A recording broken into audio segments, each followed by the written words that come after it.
Hello, everybody, and welcome again to another Harry Potter TCG revival stream. Today, we're gonna be playing our third tournament match, and of a revival tournament that's been going on for a little while now.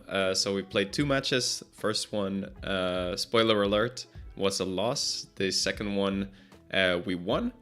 I think I have to win two matches in a row to even have a chance at the top cut. And I don't even know if that will be enough, but that's what we're aiming for. We're trying to get those last few wins. So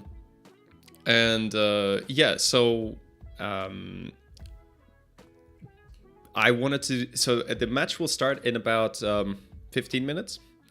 And in the meantime, I thought I'd talk a little bit about something related to the match that I played last week. We were playing a Quidditch deck using Angelina as a starting character, like we have, like the deck I have here. This is not the same deck. Deck we faced last time, it had a lot of expensive cards in it, and one of my thoughts on that was that probably if you're playing an Angelina deck, to outpace the control decks and don't give them enough time to start removing your match and lessons, it's probably nicer to stay at a low power requirement for the cards that you want to be playing, as it means maybe by the time the controlled player starts discarding your stuff, it's kind of too late, or you kill them even before they manage to discard your stuff. Now, before on the channel, I've shown an Angelina deck. You can find it in the deck tech videos. It's called Meeting Your Match. This is the deck I have right here is the same deck, kind of, but I've made a few changes.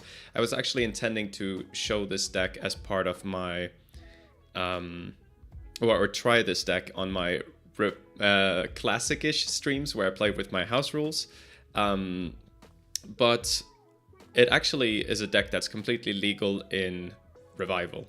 So you can play the exact same deck, and I thought it'd be interesting to just show this and maybe how this would work, or to think about how this might work in Revival.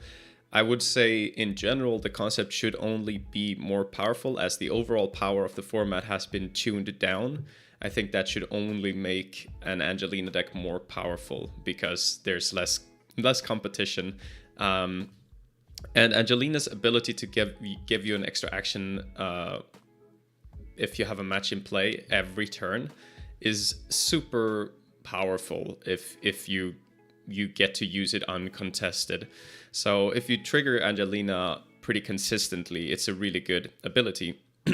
So of course, first of all, if you play Angelina, you want to be playing a lot of matches. So we're playing 4 Hufflepuff match and 4 Gryffindor match. In the old version, there was a 3-month-long match as well. Or I was playing 3-month-long match instead of Gryffindor match. What I found, at least in my house format, is that because this requires 30 damage for you to win the match, it was pretty rare that you actually won the match, because this can be targeted and it gets discarded before you have a chance to win it. So the idea with playing Gryffindor match is it's something that's more feasible to actually win. And maybe that's good and maybe it isn't. I'm not sure how it will be in Revival, but the general logic for the Quidditch deck is that you will have more burst damage than most decks, so it's easier for you to complete matches than it is for your opponent. Now, this might not be completely true. It's something that has to be tested, but that's the general idea anyway. So Gryffindor match requires 12 damage for you to win it, and the prize is you get 2 more actions on your next turn if you win it. And the rest of the changes is, well, I don't remember exactly what was cut for these cards, but the deck was lacking damage spells. And one way to add more damage into the deck is to play Oliver Wood, which once per game he lets you do 8 more damage when you do damage with a Quidditch spell. Playing 2 is probably about right, because you really don't want to draw the more than 1 copy, because he's unique, you can't play more than 1. And then 2 Hannah Abbott, because again, this is a way to get spells back into our hand, and we want the Quidditch lessons early to start playing our cards, but after a while you will find yourself with more lessons than you want, and then you can use Hannah to get back important spells from your discard pile instead. So especially this one, this is a card that especially could help you against the control decks. Fouled deals 4 damage, but also gives them 1 less action on their next turn. And if you're getting 3 actions per turn, and I think it was Geldwin who commented talking about the power of Fouled on the original video on the channel. The point was that if you are Angelina, then Fouled will turn the 3-2 action differential to a 2-1 action differential. So the difference in actions between you and your opponent is even greater, and it matters even more in Revival, where there's a lot of cards that are hard to play if you only have 1 action. Like you probably can't play Adventures because you can't use Fred and George as a starting character. You can put it in your deck, but that's harder to pull off. And you can't play Ron as your starting character, so again, normally you can't play play a character if you only have 1 action. So Fouled is a really powerful card, but it also means it takes more time for the control decks to get up to the amount of power where they start playing their most powerful cards. Scribbly Force is one we've shown and that we are playing in our deck today. So when you get to 7 power, this starts being really annoying. So this one, you can choose 2 cards in play. One of them they have to discard, and the other they return to their hand. Really powerful spell. The longer, the longer we can hold them off from getting to that amount of power, the more time we have to deal damage to them and maybe kill them off. So we gain value by doing things like playing the Hufflepuff match, getting actions from Angelina. When we win Hufflepuff match or Gryffindor match, we gain a reward. Hufflepuff match maybe has the most powerful reward. It's 5 damage to our opponent, and we draw 5 cards. We better make sure that we don't lose this match. And the rest is just the cheapest spells that have the most bang for the buck. And unfortunately, there aren't that many powerful Quidditch spells, so not all of these are perfect. Like Fouled is by far the most powerful spell in the deck, but we have some decent other ones, like Pulling Up, doing 2 damage, drawing us 2 card. We have Ouch, doing 5 damage. They have to discard a card. Power Play that we can play if we have a match that does 7, requires 6 power, so a lot of damage for only 6 power. And we have Spiral Dive as kind of a finisher. In this version, we removed Catch the Snitch, which is it's just a spell that requires 7. We can pull it up.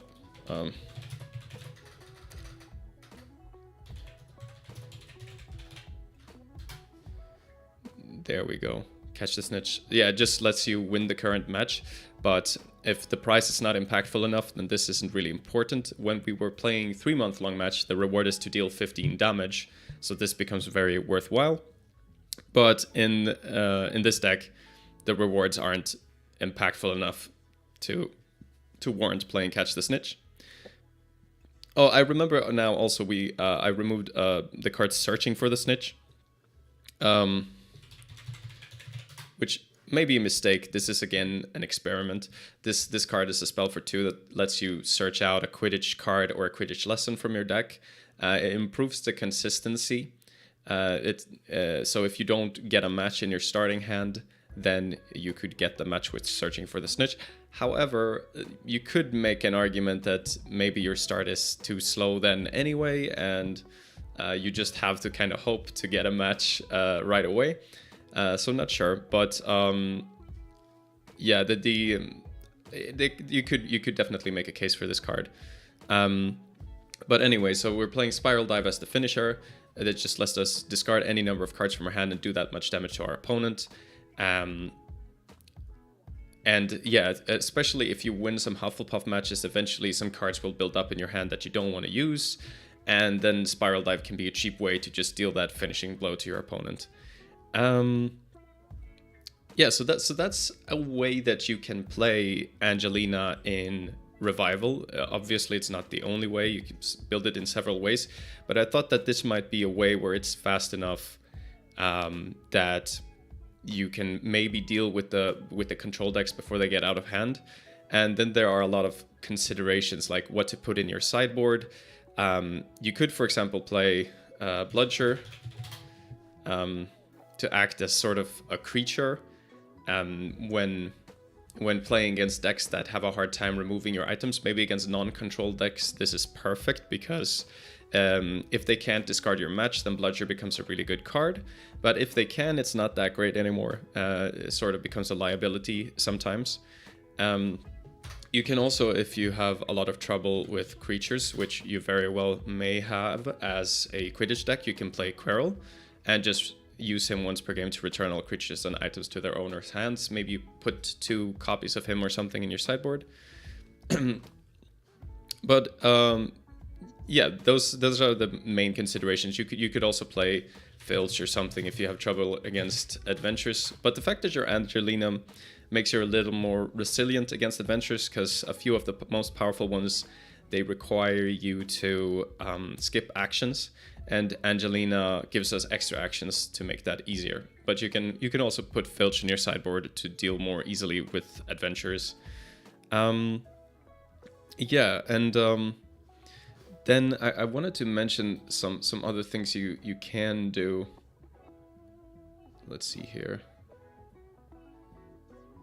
All right, actually, my opponent is ready, so I wanted to talk a bit about the new revival cards, the new revival Quidditch cards. But let's do that maybe later if there's time, and jump into the match. So I'm gonna do a quick little break until the match is set up, and then we'll get right into the actual gameplay of today. So see you soon.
And we are back with the stream.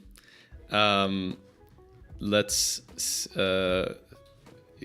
who starts.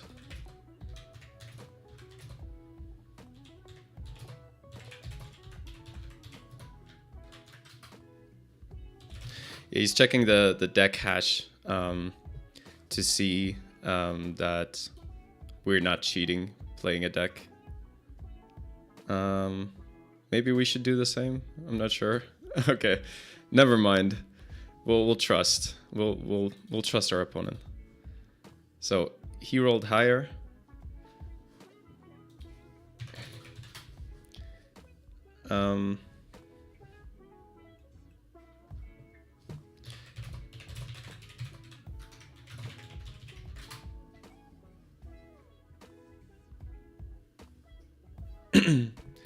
I didn't even specify high roll, but I guess that's assumed. All right. So this, I think we don't keep this because we have very few lessons. Yeah, let's mulligan. We're up against Fred and George beaters. That says, before each of your turns, if you have a Quidditch item in play, do 2 damage to an opponent. So that could be a lot of damage, but at the same time, we are a control deck that has the power to remove items, and also this character doesn't give a value, so it's at least he's not gaining speed by doing this. He's just gaining damage. So maybe we have the time to start controlling, but we will mulligan.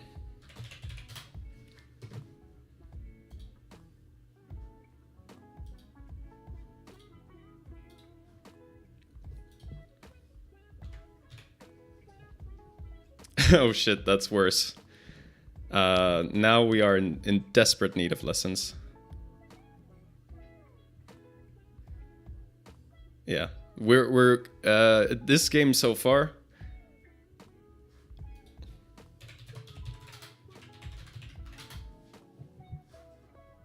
Apparently there's a mulligan button that we've been unaware of this entire time.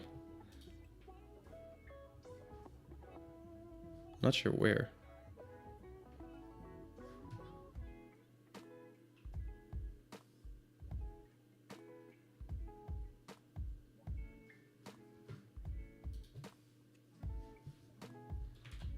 Oh, hand panel?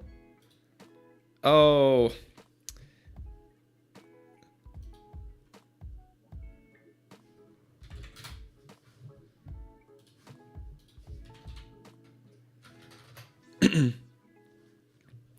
So, things are not looking good.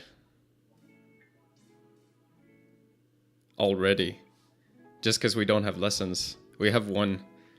We can top deck one, but then next turn for sure we'll have to use at least one action to draw more cards. So he plays 2 lessons, we draw for the turn. Yeah, we have to use an action to draw. We play a lesson, back to him.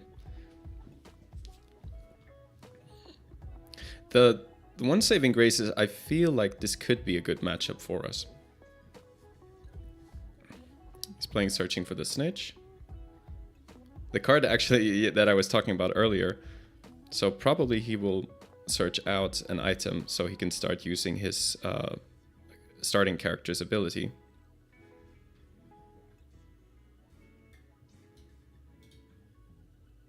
Yep, that's correct. What's this one? Slower Brooms. All cards with a power cost need 1 more power to play. Oh wow, that's actually really mean because yeah, we're already having issues with power this game, and now we're gonna have even more problems with that. It is a broom, so he can't have multiple of them in play, so that part is good at least. But now he's going to start dealing damage with his characters. So we play 2 lessons, we pass. We're going to take 2 damage from the beaters.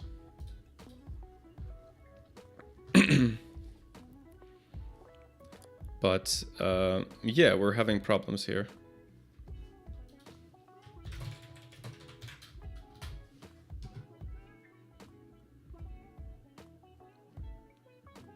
Okay, it looks like he's also playing Transfiguration Lessons. So 1 Quidditch and 1 Transfiguration and back to us. So we draw for the turn. And we still need more lessons, so we have to draw for them. So we draw. And that's not a lesson, so we have to draw again. That is a lesson, but we're out of actions, so we pass. We're gonna take 2 from the beaters.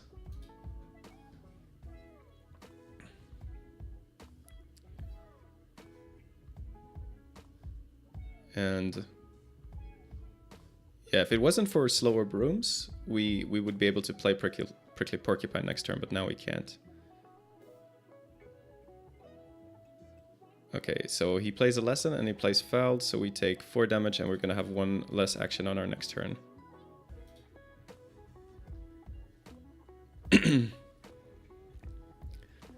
Picking on Neville would be a great draw here, actually. One of the cards that he discarded. We could target the slower brooms. And if he lets go of it, then we stop Fred and George from triggering. Okay, so we draw for the turn. And we only have 1 action. So we'll just play a lesson and pass to him. Now if we... Oh, now we're supposed to take 2 more. Now if we top deck a lesson, then we could start playing Prickly Porcupine here.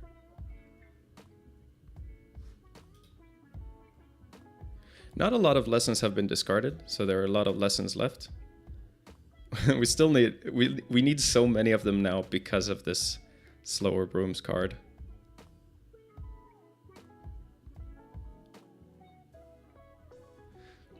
Although that card is affecting him too. But yeah, he's drawing his first action. But his deck is more low to the ground, so yeah, so he can do stuff like this. Play fouled, we take 4. And that was a lot of lessons, unfortunately, discarded. So it's our turn. Draw for the turn. So we can't play Lost Notes because we don't have the power. We only have 1 action and we have to use it to draw. So I'm going to do that. That is at least a lesson. So we can get to 5 next turn, and now we take 2 from the beaters.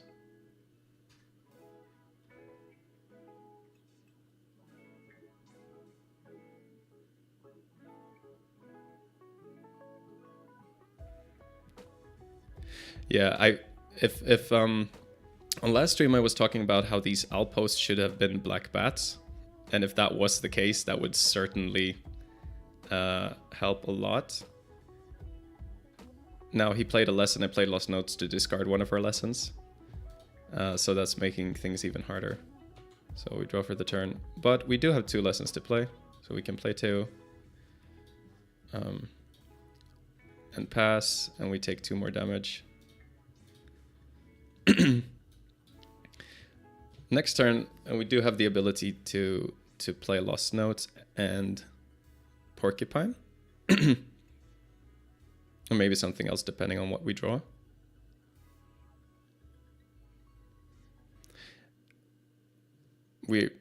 Feels like we're just we're getting going way too slowly to be able to make up for the difference in actions here. He's playing Hannah Abbott for his 2 actions and using her, so he can get back all of these annoying cards. So he's discarding Hannah Abbott and Transfiguration, and what will he get back? Maybe a Lost Notes and fouled? Not sure. Fouled and fouled. Those are good choices. This is a big problem for us.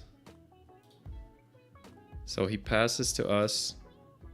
I draw for the turn. So we could play Lost Notes on his slower brooms to at least stop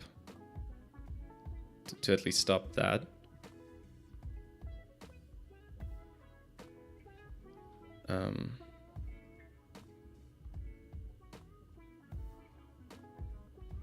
And we could play a Porcupine. We could even play 2 Porcupines. Maybe that's the best idea right now.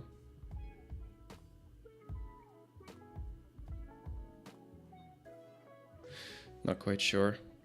I have to think.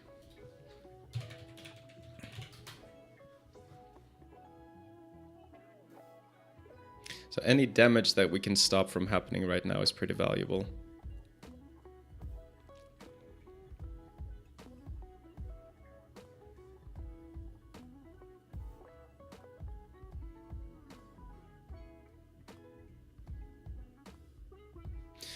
And we also have to get our own damage going.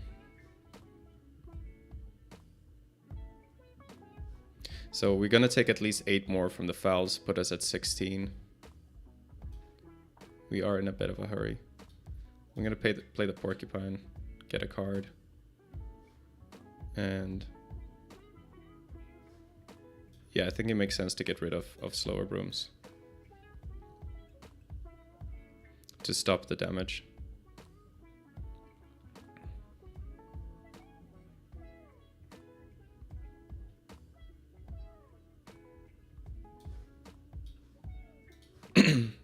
So we pass to him, and we're probably gonna get hit by fouled now. At least we have our own damage going. So he might play another slower brooms and a fouled. That would make a lot of sense.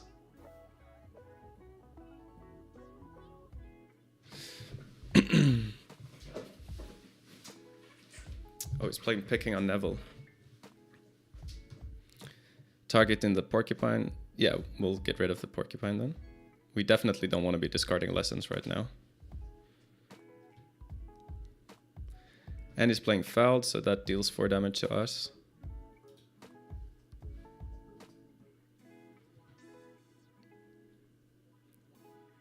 And we only have 1 action on our next turn.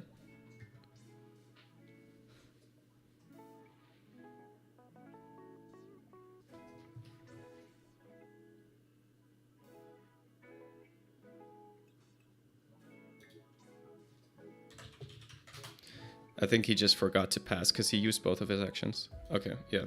So we draw for the turn. And we only have 1 action.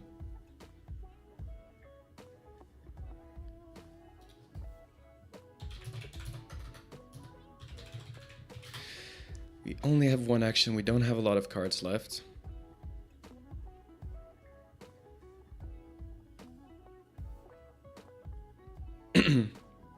So we are at 6 power. If we play 2 lessons,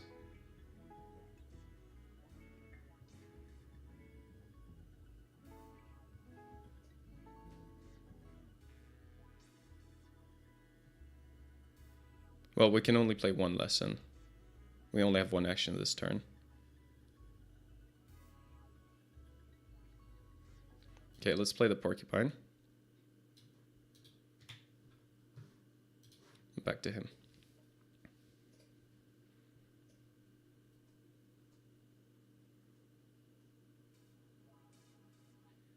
So, at least for the moment, his starting character is blank. That's our 1 saving grace. So he's playing Searching for the Snitch. Presumably he's going to get another one of those brooms. But at least he's spending 2 actions to do it, so we're not that sad about it. And our next turn could be playing 2 lessons, preparing to get rid of it. Yeah, so he's getting slower brooms.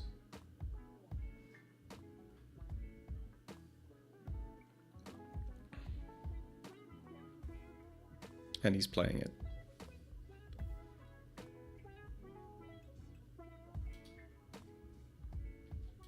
So we draw for the turn. He's gonna take 2 from the porcupine.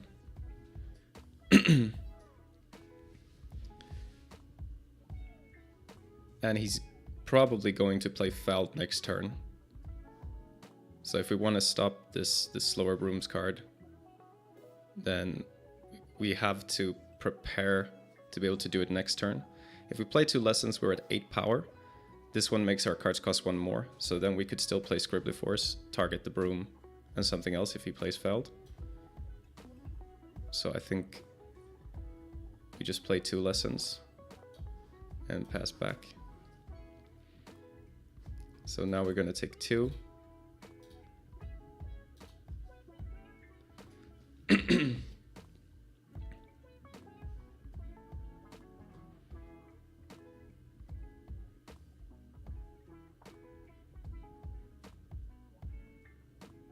Picking a Neville on the porcupine, so we let go of the porcupine. We need the lessons to stop this slower brooms. And fouled, as we thought. So I take 4, and we have 1 less action. So he passes to us. Draw for the turn. So we can get rid of slower rooms. Play Scribbly Force. Target this and a Quidditch lesson.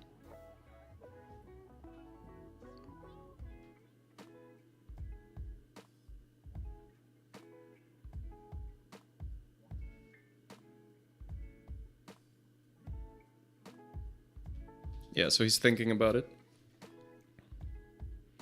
But this game is probably not salvageable at this point, unfortunately. We just got rolling too slowly.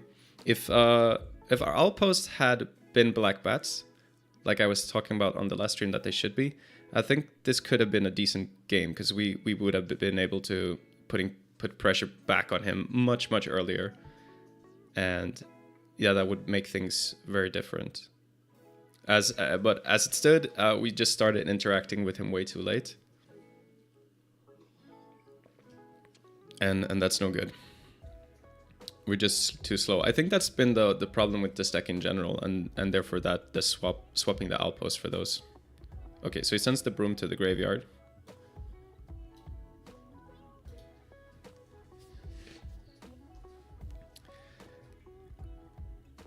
Yeah, it's gonna be interesting. We haven't seen that much of his deck. We know he's discarding cards with Picking a Neville on Lost Notes. He has Hannah. He has a copy of Peeves. He has some items. Oh, he plays and uses Peeves, so that's probably gonna be game. So we both discard our hand and draw 7.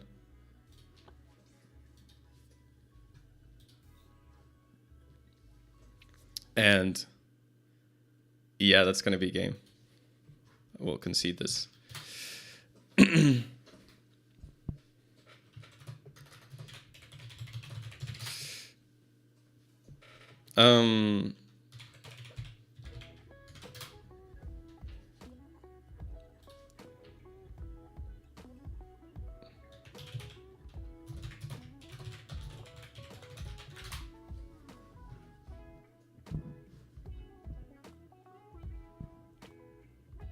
So we go to game 2.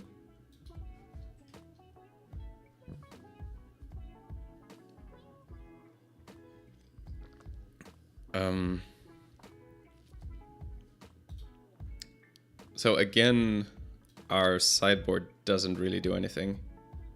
Cauldron to Civ can't discard his lessons. We have the same problem with the Poxmice. Yeah, again, we're having troubles with our sideboard not really being applicable to the matchups.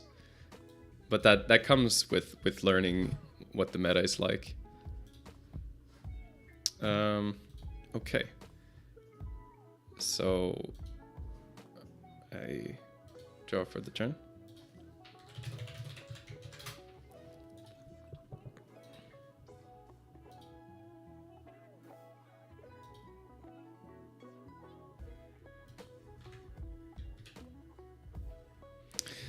And again, not enough lessons, so this is looking like a mulligan.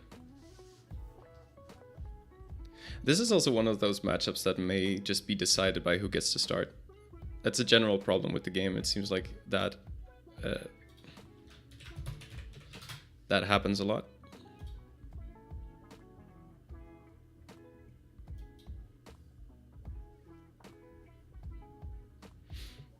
So we're both mulligan, that's a good sign. And this time, wow, our hand is 3 million times better. We already have 2 Picking a Neville that we can use to try to get rid of his Slower Brooms card, and that should be enough to win. So we draw for the turn, and we have lessons that we can play. So we play our 2 lessons and pass. It's looking good.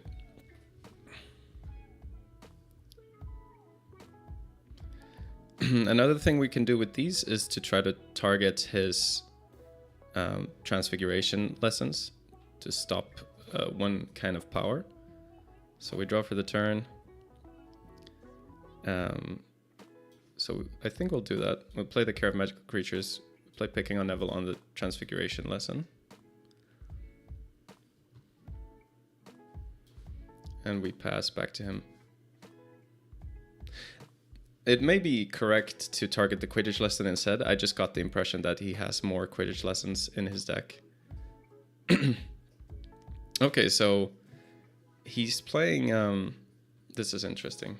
So I'll draw for the turn. He's playing this card, Hagrid Needs Help, that costs him 2 actions. So this one says, your opponent gets 1 fewer action on each of his or her turns. Even the turn this adventure is solved. If this would mean your opponent has fewer than 1 action, he or she still gets 1 action. So this turn we only have 1 action, is what this means. We can solve it by taking 8 damage, and our reward will be to draw 3 cards. So that's a lot of damage, essentially 11, but it also sets him back a lot time-wise. So I think we'll just solve this one. At least the first one. We could also use McGonagall's ability to get rid of it, but I think that's unnecessary. I think maybe we'll do that the second time, because this time the draw might actually be useful, because it's still early in the game. Yeah, so I'm going to try to go for that.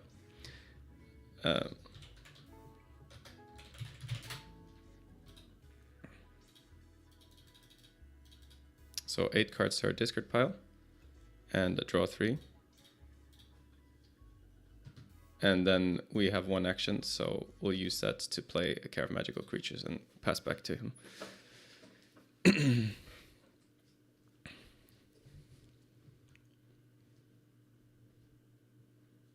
He plays another one. So we draw for the turn. And now we have to think about if we solve this or not. So we could get rid of it with McGonagall as well.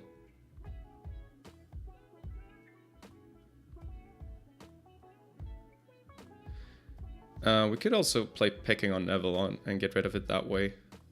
That might actually be the best idea. And we can play the Porcupine first to see what we draw. No, we can't. Never mind. I think we'll just play Picking on Neville on it. Seems like a good solution. Because we don't want to be taking that much damage now. And then we still have McGonagall in case he's playing through the arc or something like that.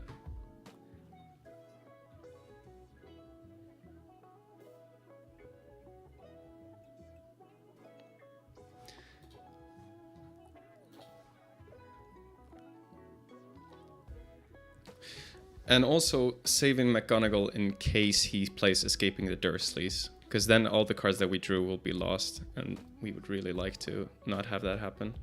So he's drawing both his actions, so that's very good for us.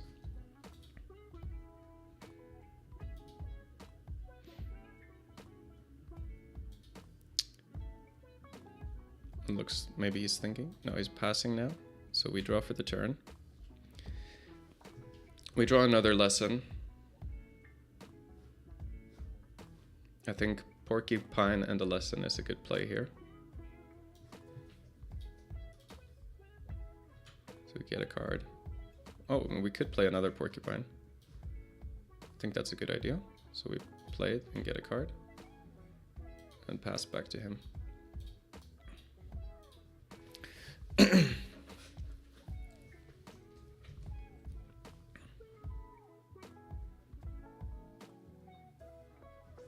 So he plays Slower Brooms. Means that Fred and George will be active. And he draws the second. Okay. So he passes. we deal 4 damage.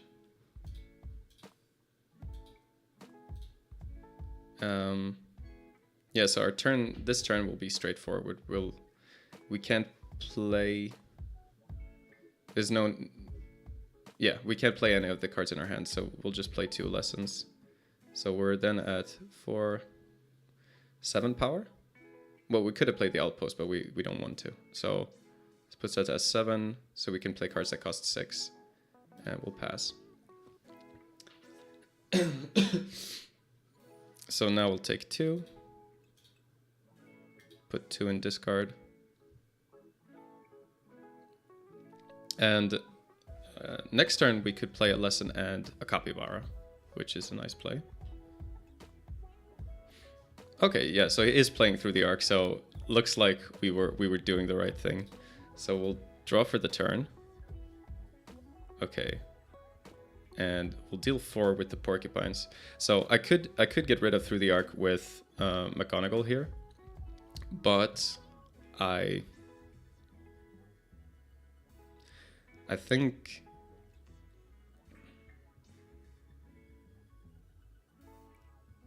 the right thing to do. So let's see, 4, 5, 6, 7. Yeah.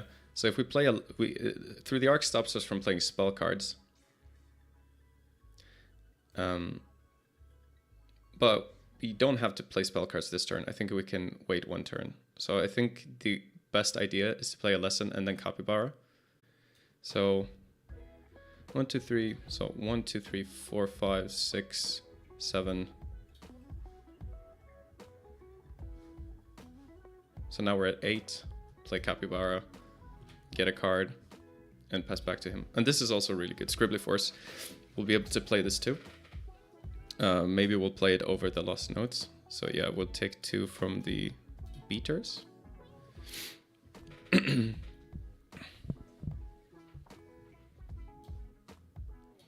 But yeah, he doesn't have enough. Oh, this is one way to do it too. So he just plays Peeves and makes us both discard our hands and draw 7. That's one way to do it.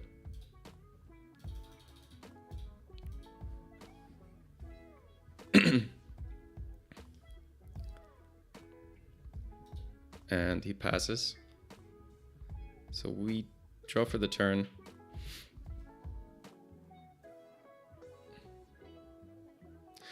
So I'm not sure, maybe he's playing maybe he is playing Quirrell in this deck. I want to see kind of what he discarded here. Peeves, Hannah. He's even playing Colin. Interesting. Well, Quirrell would be, I guess, a bit unexpected because he is playing a lot of items, and Quirrell would put his own items back.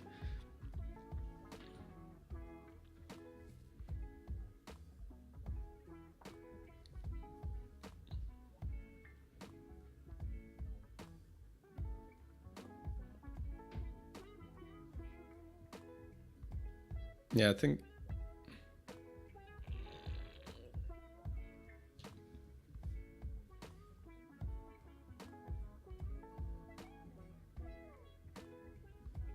Yeah, I think I'll use McGonagall here. Get rid of through the arc.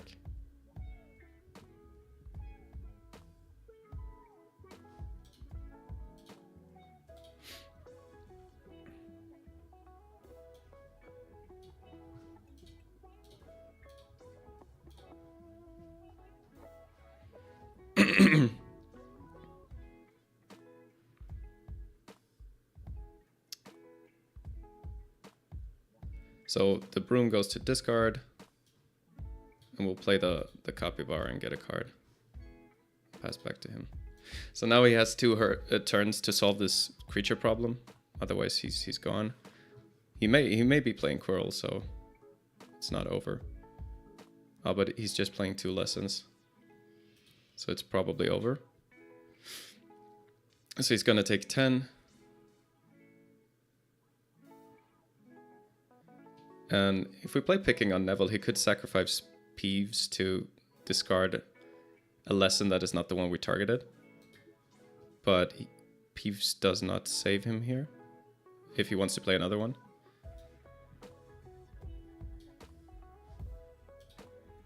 So we just target this.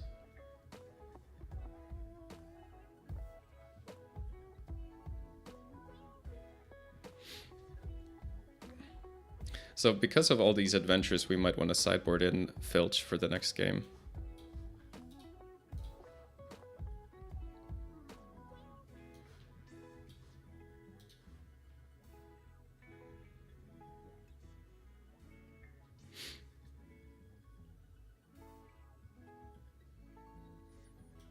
So GG, all right. I think I gotta just have a quick bathroom break before the next one.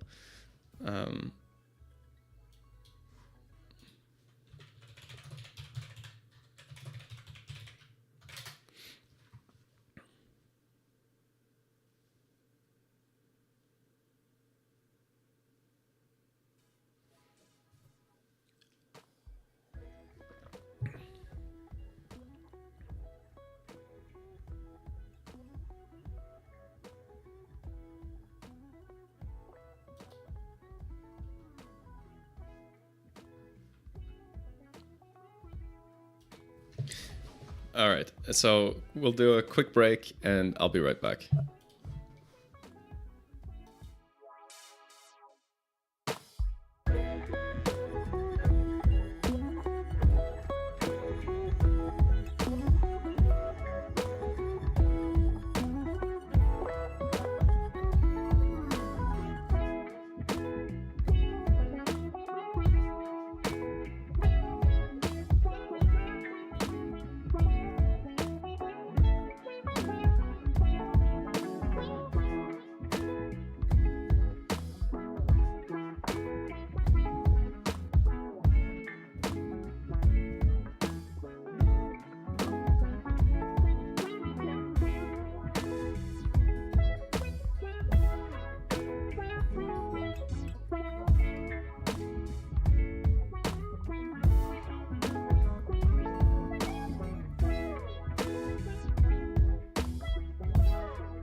All right, we are back.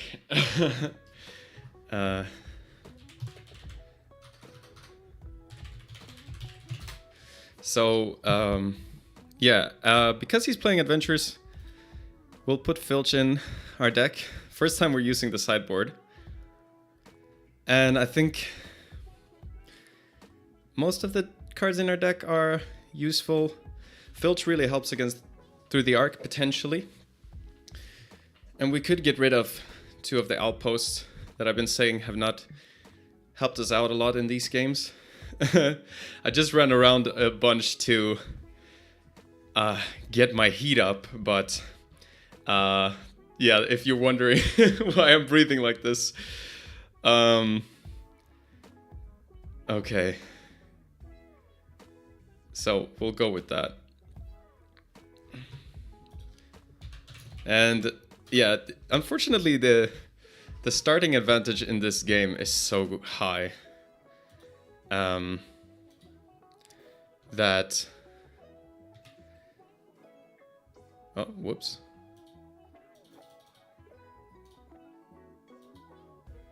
Yeah, the starting advantage is so great that it's almost insurmountable. I think this hand is good enough to keep. We got Filch for Through the Arc. The problem with Filch, though, as an answer, is if he is already ahead, he will probably have enough power to play picking on Neville or something on Filch. So it's only in some situations that Filch actually works as an answer. So we draw a card for the turn. At least he had 2 mulligans. He wasn't happy with the original hand, so maybe the hand he has now is not perfect. We already have all the lessons we need, unless he plays slower brooms, which, I mean, it's pretty likely he will. But yeah, at least that takes him 2 actions to do. If we draw another lesson, we might be on time to start interacting with him. So he gets slower brooms, and he's probably gonna play it.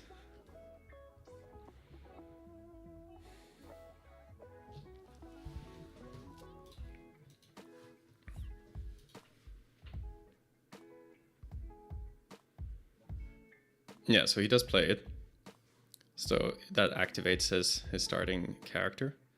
So we draw for the turn, and all we can really do is play 2 lessons. I mean, we could play Filch, but it's too early. So we just play 2, pass, put 2 cards in our discard, defend on lost notes.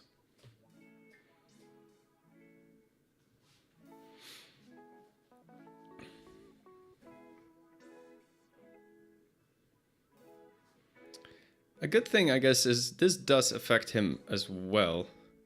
So maybe we don't get rid of it right away. Maybe we put our porcupines on the board first, I'm not sure. Because that forces him to put more lessons into play than he actually wants to. So he's drawing on the first action. And the second. That's really good news for us. So we draw a card for the turn. And yeah, I think it's a good idea to just get the porcupine out. So we play this, put the porcupine in play. And now we have picking on Neville for... This could maybe target any transfiguration lessons he plays. So we take 2 damage. Actually, I mean, now it's looking like we might win. So far it's going great,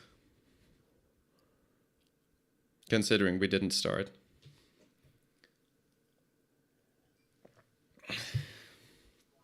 He plays a Quidditch lesson.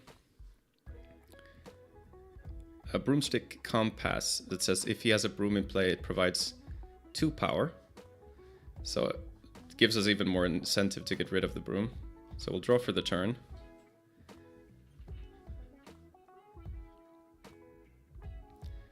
Yeah, so now it makes a lot of sense to play the porcupine. He took 2 damage, yeah. He lost the wanted poster. And calling creepy, okay. We play the porcupine and get a card. We actually drew both copies of Filch, that's kind of funny to me. And we play Lost Notes on this Slower Brooms card.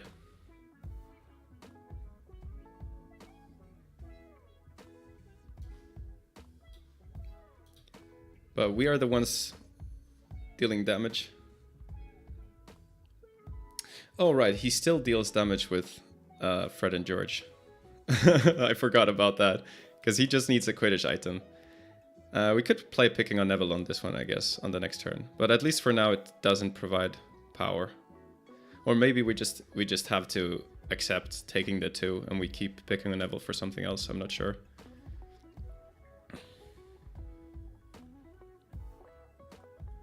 Yeah, because we're not going to be able to get rid of all of his items. So he plays an item, he plays Feld, so we take 4. 4 damage. We lose a Capybara, that kind of sucks. We would love to have that.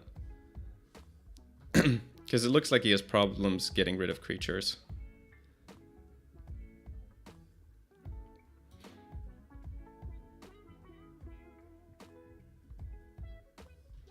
And he's passing to us. So we deal 4 with these.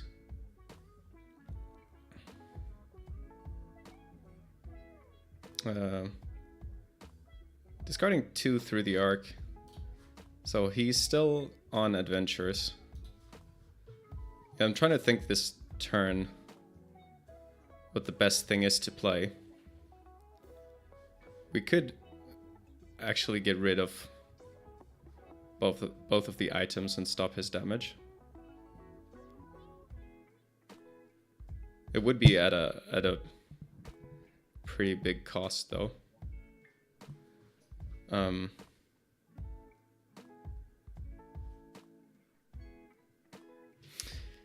Oh, that's tricky. So there are a lot of options here. We can play the 2 lessons. We can play Filch to be more proof against adventures. And we can get rid of the items and stop the damage from Fred and George. If we play the lessons, we get up to the range where we can start playing cards like Invisible Ink, which is really good. But we don't have them in hand right now.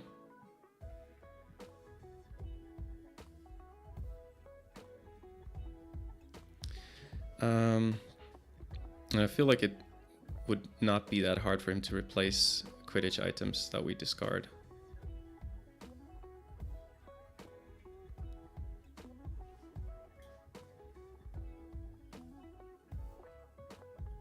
Yeah, this was actually tricky.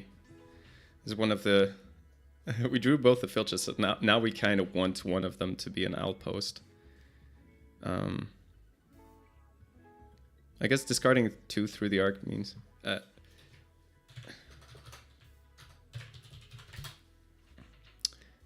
yeah, I was just thinking.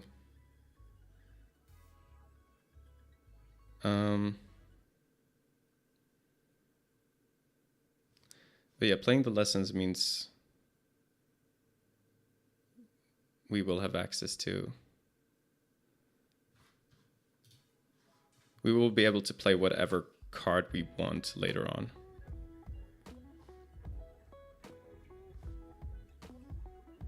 Filch is kind of nice to play too. But maybe a bit preemptive. If he's still on Hagrid needs help, it could be a good card to have.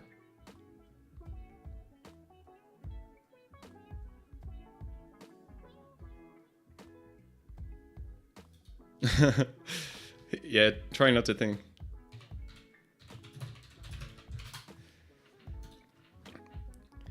Not thinking does improve mental health. That's for sure. Oh man, oh what a tricky situation.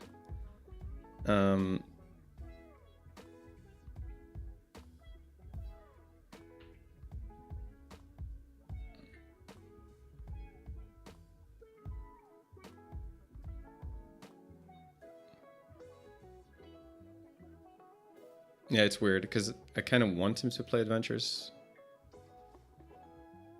Okay, let's just play the lessons. Maybe we'll regret this, but at least now we're at enough power to play any card that we draw. And we're gonna take 2 damage.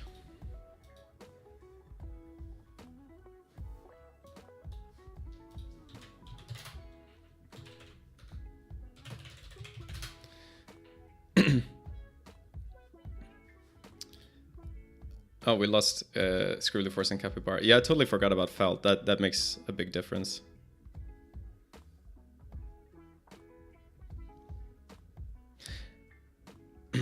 It's interesting. He probably won't, but he could use this, discard this Quidditch Through the Ages to draw cards.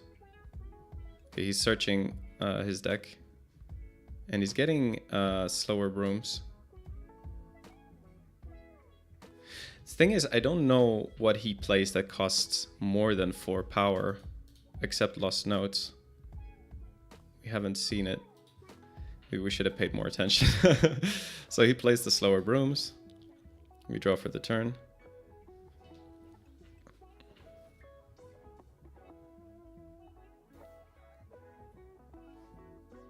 So right now, that card doesn't really affect us.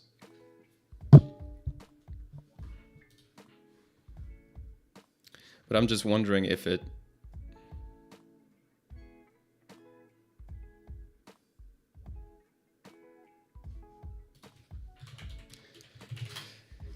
Yeah, I'm wondering... We still have a lot of invisible ink left, but we need to draw it if we're going to make use of it, of course.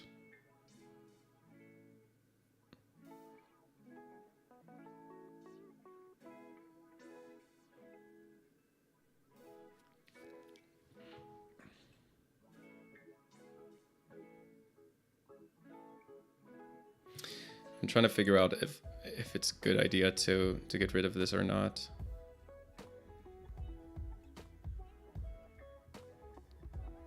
Because I could just play another lesson and then it doesn't really bother me. It only bothers him, but at the same time, this does provide him 2 power in that case. So it might be correct to get rid of it and also use the Lost Notes or something like that. I think we play Picking on Neville on it.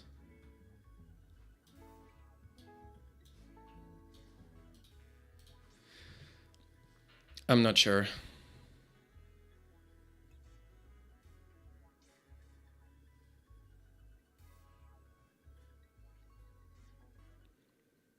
We are currently outpacing him in terms of damage, so that's good. We can always get rid of an adventure with McGonagall. Also good. Hagrid Needs Help would deal a lot of damage to us, but if we get 3 cards for free here, I think we can use that to control him for the rest of the game. Okay, he's thinking if he wants to discard 2 other cards. If he does, that's really good, because we have the Lost Notes still to get rid of it. So that would actually be great if he discards 2 other ones.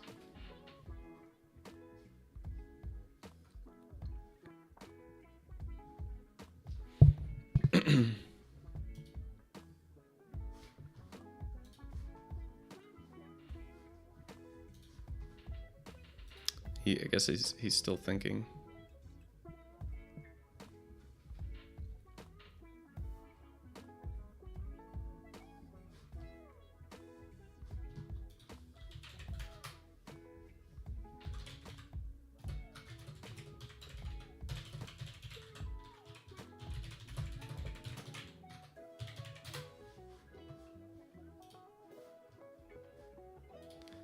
He has an illegal card in his deck.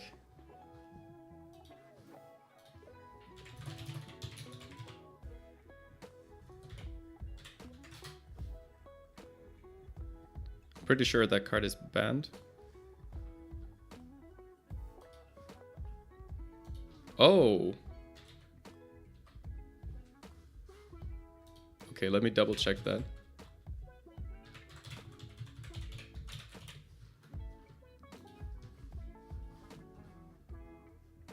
Let me...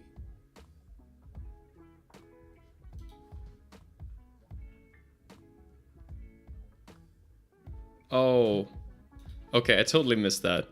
All the other ones are banned.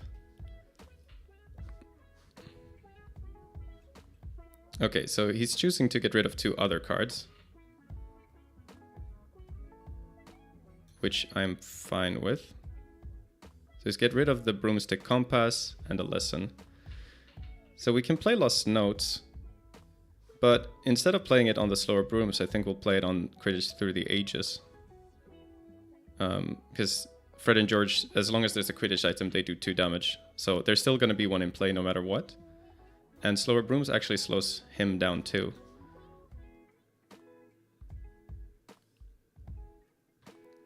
Actually, do we have to... Maybe we don't have to do that right away because of slower brooms, he can't play Fouled next turn. So we could just keep Lost Notes for later. So we could play a Care of Magical Creatures.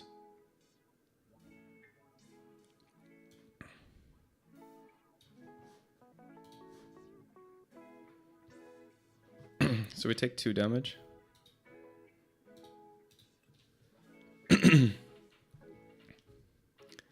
I did not know that you can play 1 copy of Dubb's Disappearance. That's interesting. I don't see why they wouldn't just outright ban it, but fair enough. But then that's definitely a card that we should be playing in this deck.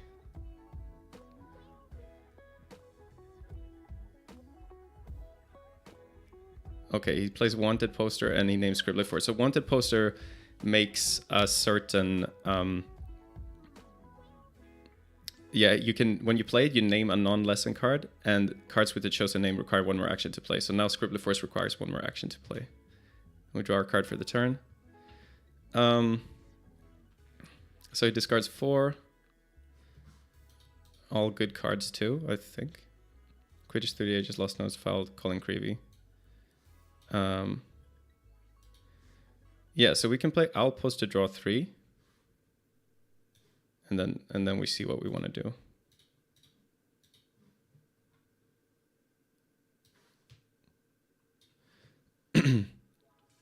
So we could play Lost Notes to get rid of this Transfiguration.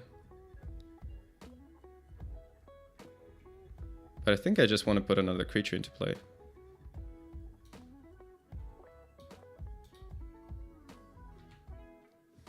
And we pass to him. Might be a mistake in case he has Quirrell. And now he could play a card that gives power and then have enough power to play Picking on Neville or Fouled. But we will accept that. I think at this point, Picking on Neville, we just discard Lessons. Because we can just play 2 more Lessons, keep the Capybara and deal the damage.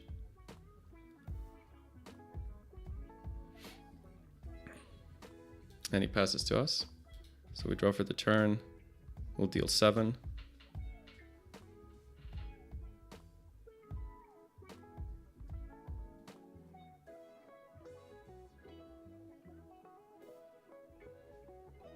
And I think we play Picking on the Neville on the Transfig.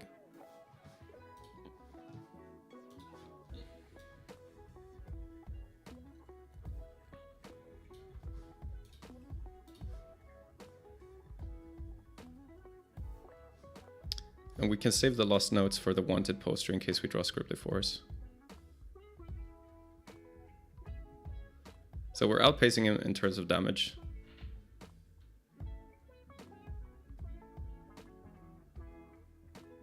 And I guess he's thinking now.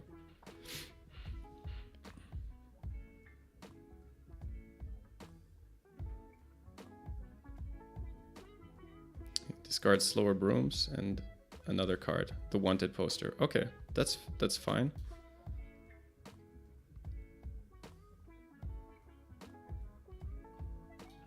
I believe that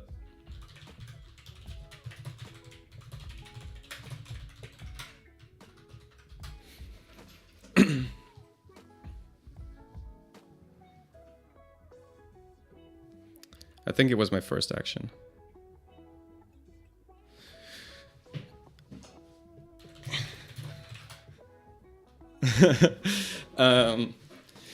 Actually, now we could play Lost Notes on Quidditch Through the Ages. to stop the damage from Fred and George beaters.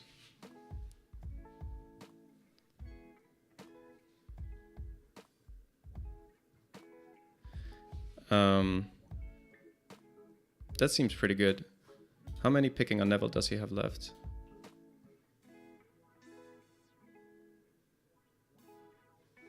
Yeah, at this point we have so many lessons in our hand that we're okay with just sacrificing lessons to picking on Neville. So we play Lost Note on Quidditch Through the Ages.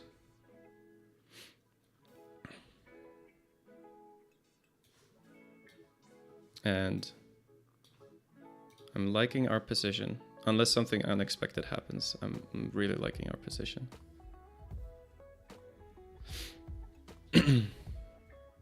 Adventure is no problem. We still haven't used McGonagall.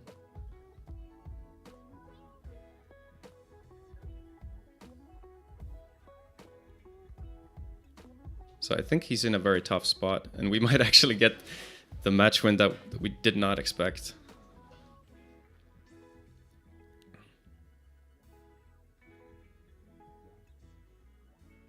Okay, so he's playing picking on Neville.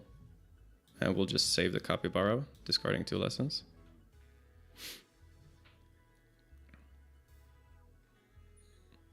Like, we only care about the damage right now. We have a bunch of lessons in our hand that we can play. He plays a wanted poster. Question is what card he's going to name. Okay, he's naming picking on Neville. But we already have played 3, so there's only 1 left in the deck.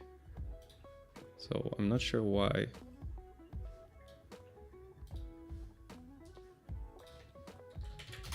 So we draw for the turn. We're gonna deal 7 to him.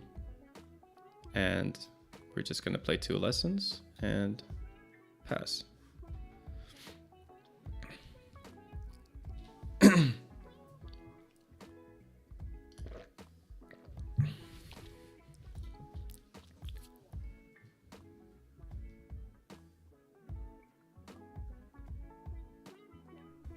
He should be out of time to win now. Because it looks like he has no way to get rid of creatures. Picking on Neville, it seems to be the only way. But again, we can just sacrifice lessons to keep our creatures alive. So he calls GG. Just checking.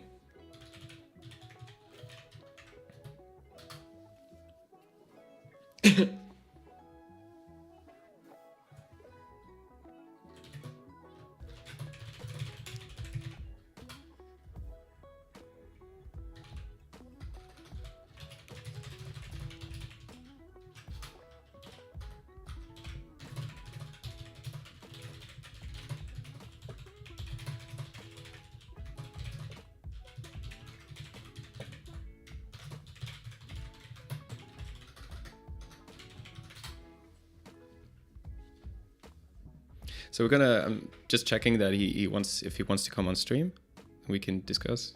Okay, cool. Then I'm gonna, let's see here. Want to turn on, where is it? In OBS. This thing, I think.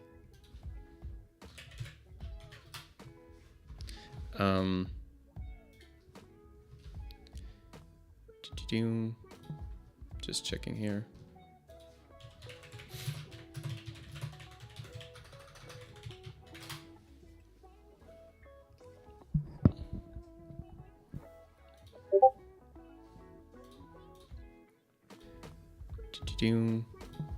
Just checking here.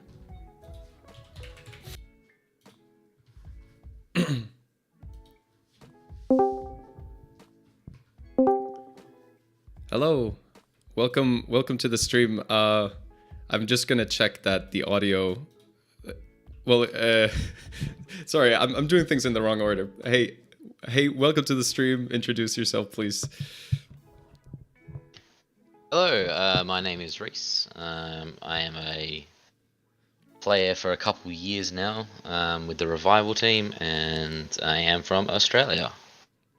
All right, cool. Let me just check that people can hear you on the stream. Okay.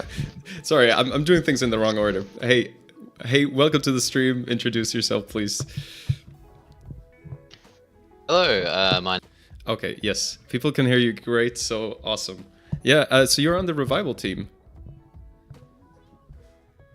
No, sorry. I meant I've been playing a couple years in the Revival format. Yeah. Oh, okay. You've been playing Revival for a while. Yes, since just before COVID, I think. Okay, cool. Yeah. I've heard. There were another nice guy that I played that also started around COVID times. I guess it's kind of a perfect thing to do during COVID. But yeah, you just sort of find your old cards sitting around as you're cleaning, and then you're like, oh, give it a go again. Yeah. And I think if I remember correctly, you've also been commenting on some older videos on the channel as well. Yeah, I think I did. I generally try to subscribe to whatever I can find in Harry Potter just to build the community a bit. Yeah, it's cool. It's super cool to get some comments and feedback on it. And I would say like the community has been it's a super welcoming space. Like it's a small space, but it's like people are very nice. So that's super cool. Yeah, definitely runs by some good guys. So yeah. All right. Well, so I after games, I come from playing a lot of card games, but also from playing chess. So I like to, like, one thing that we always did was to after games talk through like things you could have done better or worse, and discuss different lines and shit. I don't know if we'll get into that, but just like if you want to, we can do that, but also just general thoughts on the match, if you have any, would be interesting to hear. Yeah, definitely. I think the first game, it felt like I had complete control, and it was just sort of don't do anything stupid and you will win here. The second game, very unfortunate with the even at the two lessons, I still wouldn't have been able to do much with my hand. Right. I had the one out, and I think I just did play that incorrectly, because I had the peeves from the start, and just using it straight away to try and draw into more lessons might have been the correct play there. But I tried to trick you a bit with the Hagrid needs helps and through the archways, but no, you just bounced them and kept the McGonagall for something more important. So yeah. I think that was good. So I made one probably bigger misplay, and you kept the level head, which was pretty good. And then the last one, little bit of problems with the mana base, just the Transfiguration lesson. And a couple adventures in my hand, which I was a bit more wary of playing this time, with McGonagall. Okay, interesting. Yeah. I guess I had a lot of thoughts too. It's interesting. Like, so the first game, that was, I was thinking basically that, and I was complaining about, because I've been talking on previous streams about, I included Owlpost in my deck, and I've ended up regretting it super hard, because it's just like, it like, it doesn't, like, it has been good-ish in some cases, but the problem is, like, a lot of times the problem with the deck I'm playing is just that you don't get rolling fast enough, and it probably would make a lot of matchups better to have, like, to be able to put a little bit more pressure on early. So I was thinking that card should be Black Bat. And also, by the way, I did not realize that Dobby's Disappearance is allowed in the format, as you saw. So I'm not even playing that, but obviously I should be playing that card. It's busted. So yes. So that's definitely a change for later. But Yeah, so the first game, I was just sitting with all these too expensive cards, didn't draw enough lessons. Like, I had a bad hand that I mulliganed, I think, if I remember correctly, and then I drew into something worse. But yeah, so that game, I didn't get rolling in time to survive. Like, it was starting to get to the point where I could like get rid of your stuff, but I had already taken too much damage, so it didn't matter anymore.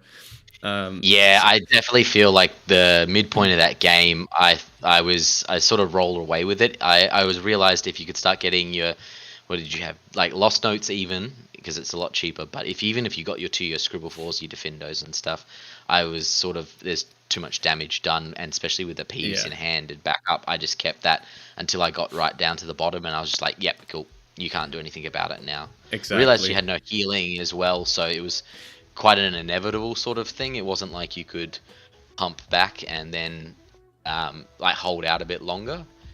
And yes, the Dobby's Disappearance, that was 2-1 is an interesting choice from the Revival team.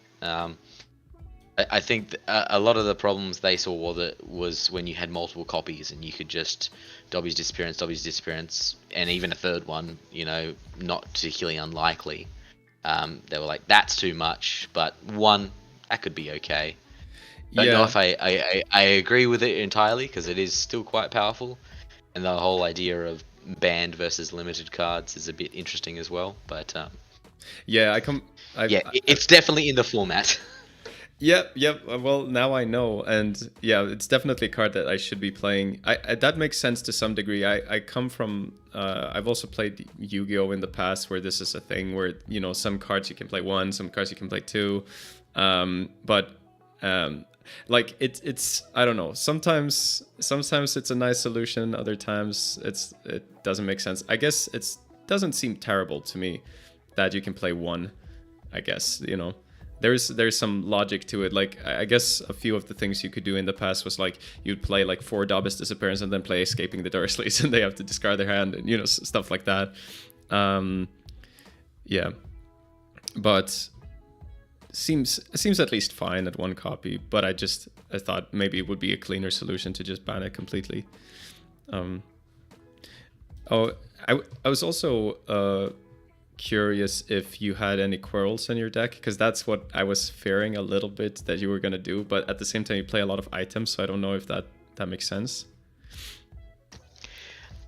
Because the items are so low to the ground, it doesn't worry me too much. I don't play the Quirrell. I would have it as a sideboard card, because we're a small group, so it's very meta dependent at the time, and I don't think you'd chuck 4 Quirrells in when you know that most of the decks are, if people are playing competitively, going to be something like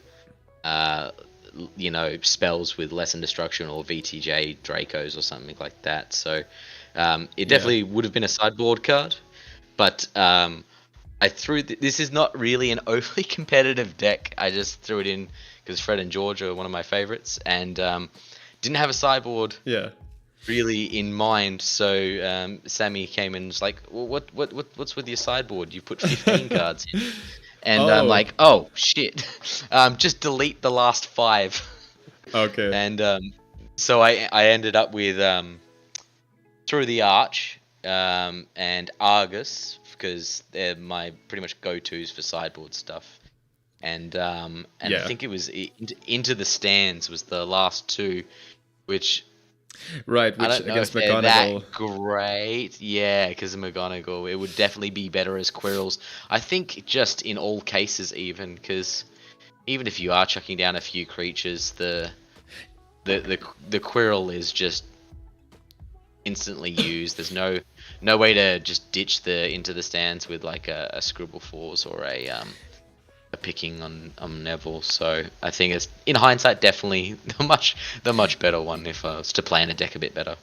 Okay, yeah, because I've seen other players put in the stands in the sideboard, but to me it seems there are a few issues with it. Like, first of all, if your opponent already has the creatures on the board, it's too late.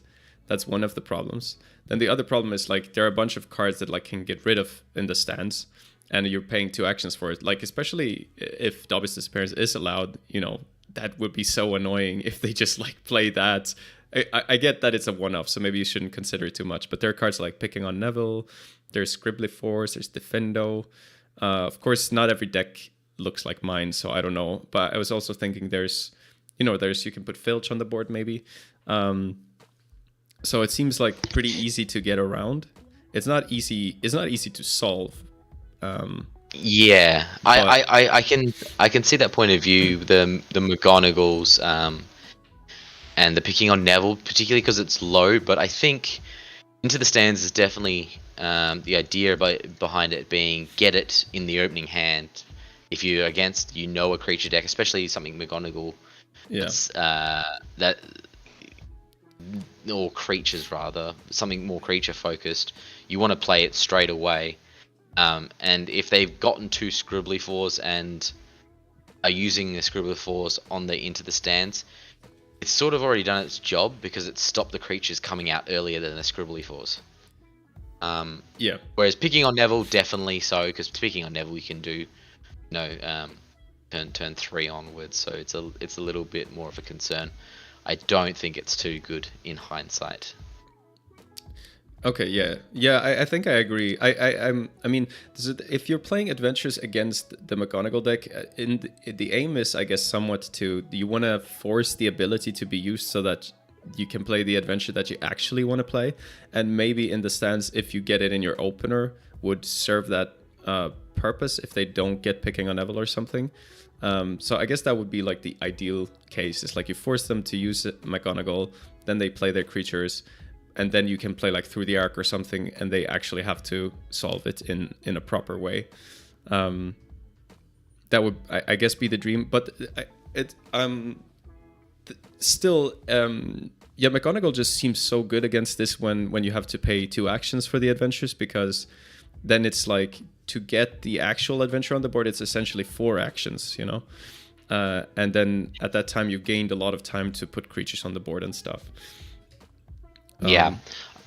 She definitely very good. Like, obviously the free lesson is fantastic. The adventure, I think the greatest thing about it, I think a lot of people either talk about or realize, is exactly what you displayed in game 2 when I got mana stuck, was you don't have to use it on the first adventure that comes along just to save tempo. You can go, that adventure's not important, I'll Picking on Neville it, or that adventure's not important, I'll Scribble Fours it.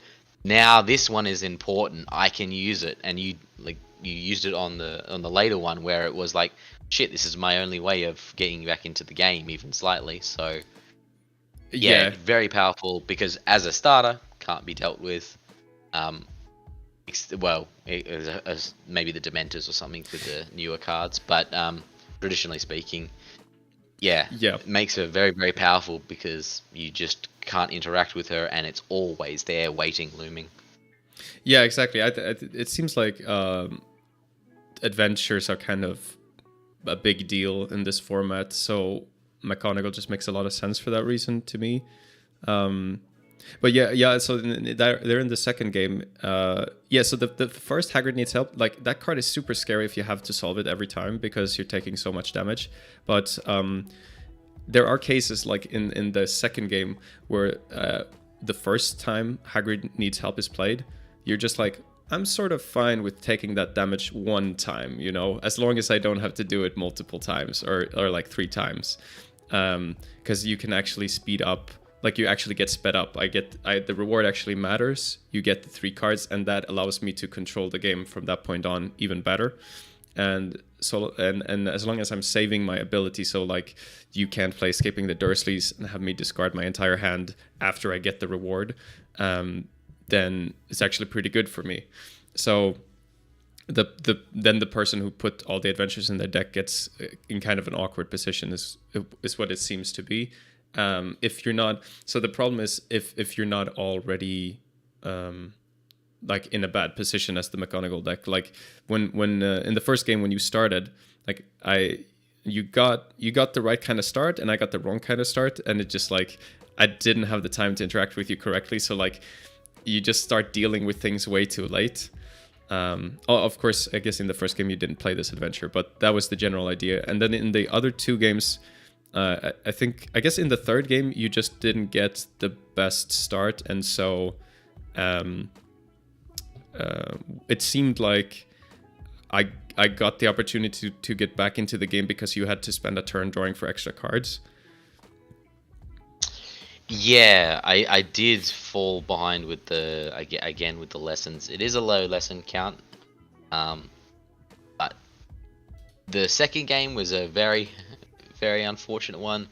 The third game was, I felt, a bit more fairer. At least I did get lessons, but yeah, I did spend time where you could be, you know, playing your lessons out and ramping like you want to. I'm still drawing. Yeah. So. And sitting behind not much tempo. Yeah, and getting creatures on the board pretty early is also really really nice, especially given the fact that I didn't put those black bats in the deck. You know, like starting to deal damage back. So I'm not only just responding to your stuff, I'm also dealing damage in the meantime. But that seemed to kind of be this matchup in a nutshell. Like just getting maybe maybe just most matchups like getting rolling fast enough. Because if I don't, I kind of just lose. I get dealt too much damage. But if not, if I have kind of the right pace, then I can start like controlling you early enough to like stop the barrage of damage that's gonna come, or deal enough damage in the meantime myself. Yeah, it's definitely a slower deck, your one. I mean, Porcupine being your lowest cost creature, and picking on Neville after that, it's really lost notes. Yeah, it's definitely a higher cost deck, and I mean that's what my deck is built to try and thrive around. It's just, it definitely is not competitive yet. It doesn't have the tools there. I just do enjoy it. The turn one already online with Fred and George and the slow brooms, slowing you down and then allow me to start getting the damage in super early is the whole intent of it. And then after that, it's pretty much just removal. We have lost notes, picking on Neville, Fouds to take your actions away, wanted posters to take your actions away, the W's disappearance, obviously. So the whole idea is just to sit behind that. Unfortunately, it definitely lacks even like more damage, like a bit more early tempo as well. Play the Broom Compass, that would instantly go for something that just did chip damage, like if Bludger didn't require a match, for example. Oh, for sure, yeah. If it just did a little bit less damage or something like that. Yeah. Yeah, that's and then on that note, so that's something I think is interesting. So like if you play a character like McGonagall, then she already provides one of the lesson types. So in my deck, I'm actually only playing Care of Magical Creatures, as you noticed, and you're playing Quidditch and Transfiguration, but you would want to be playing Care of Magical Creatures as well, for the reason that you just described. Like you would like to be able to put something that deals damage over time on the board, but it would, at least in my experience, that would just be too many types. Like you would be too exposed to not getting all the power types in that case. Like 2 seems to be kind of the sweet spot for most decks. But if you play a starting character that provides a power, then you have a little bit more freedom, it seems. Like you can just play 2 power types in your deck, and then you already have one to start with, and then it becomes pretty consistent that you can reach all 3 of them. Yep. Yeah.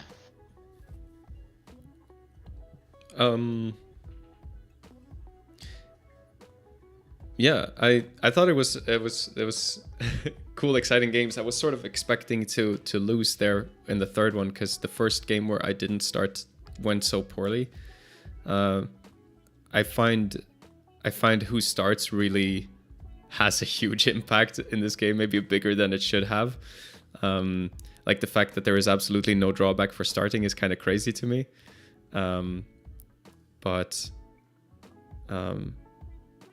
yeah, but it was fun games for sure. Definitely, yeah. I think I can agree with it. I don't know if I would say it's so bad going second, but it definitely feels that everyone's aiming for the same threshold of lessons on the field to start getting the control cards out. Yeah. Picking on Neville's, Fouds, in other colors, you've got like Black Bat and One Shop even to get higher. That 4 and 7 with that and Scribbler 4s and stuff. Everyone's racing to get to that, and then the first person that hits it sort of can start pushing the other person back where they can't fight. So yeah, it does feel like there is a pretty big advantage to going first, but I wouldn't say it's ever impossible to overcome, as you could see in Game 3. No. So I totally agree, but it seems like ideally you would just want it to be more even, because the way it is right now, the starting player is essentially a card and 2 actions ahead, and every time the second player takes their turn, they're just catching up to what the other player just did. So I'm just thinking, like, if you wanted to be more fair, you would try to smoothen it out in some way, but well, that's just how it is, I guess. But my thoughts on it feels like a big hurdle to overcome when you're going second. It's like, oh shit, now I kind of need him to draw poorly and like miss a turn, basically not draw his lessons and kind of like spend a turn drawing for cards so that I can get back in the game. But yeah, those are just my thoughts on it. Yeah, I can definitely see that as well. Yeah. Yeah. Well, cool. Well, I guess that was like this matchup and the games. Do you have any general thoughts on like on my deck? I'm pretty new to Revival. I've been playing at home for a long time. So I don't know. What do you have any thoughts on the format? Do you have any thoughts on what I'm playing and this matchup in particular? I think for the matchup in particular, I think sort of cover the most points. It should be something that would be favored in my direction. If the power level of Fred and George was there, but I just unfortunately don't think it's quite there yet. Again, doesn't have the tools. Your deck is a bit more unconventional for what we're expecting from the format. Scribbler 4s, obviously, picking on Neville, pretty common. The high-end creatures with the replacement effects and the what else were you running? The Defendos? Yeah, Defendo. Yeah, that's a little less common. I can see what you're doing with it, with the push back on the lessons and stuff, but again it's a little less conventional, because most decks will be a lot faster than mine. If you go up against something like a stronger burn deck or a Draco VTJ or something, you'll hit a bit more problems, because they'll be done a couple turns before you get those things up and running. Okay, I see. Yeah, I haven't practiced that much against it. I guess the hope was like I have some early cards to start discarding lessons, and maybe that buys enough time so that I can start so that I can keep discarding lessons and sort of like keep them off their win condition. But that's just a theory. Like, I haven't put it into practice. Definitely Outpost is not correct. Not the card, no. Yeah, and also a problem I was having is dealing with a lot of small creatures. But I think that part in particular can be solved via the sideboard. I think just putting drawing the sword in really deals well with that. And when it comes to items, I can put Table Trouble in the sideboard. So if I'm up against Draco VTJ, I think that could be really good. And both of those are covered by Quirrell as well, so that's also a good sideboard option. Yes, except I play creatures myself, but I still it could still be good. It just depends on the situation. But I think Table Trouble is like it seems like really nice because you have to spend only one action, and I'm not playing items right now. So that could be like a really sick card. And then, well, one thought I had was actually making this a 3 power deck where you'd place charms as well, so you can play Borrowed Wand, because that could buy you some time, like just skipping ahead one action in some cases. But then a card like Table Trouble is less good, so there are a few considerations there. And also, like if they play a card like Escaping the Dursleys and you have the Borrowed Wand, you might want to you may wish that it was a lesson instead, so you could play it and then discard your hand and stuff like that. So I'm not 100%, but I have a few ideas, and I feel like there may be ways where I can shore up the bad matchups, where maybe the deck still works. But yeah, Diffindo is way less important here, I guess, than I mean, it's still been cool in some matchups. Like there are often like some key cards that you want to get rid of, but at 8 power it is pretty expensive. I guess when I've been playing at home, it's mostly been like targeting Ginny and stopping the draw. Yeah, that's something that definitely noticed from this deck you have is there's not any character cards, is that correct? There's none? None, yeah. None, yeah. Yeah, it would traditionally you'll see a lot of Peeves and Hannah and Yes. Seamus, which I have not got in this deck. Seamus and what else? Probably Snape and Madame Pomfrey for healing. Yeah, I've seen a... Definitely could work well if the higher cost deck is having trouble against the lower creatures, or the or maybe even the Quidditch decks with Angelina and stuff like that. You could definitely use that to offset the tempo. Sorry, use what?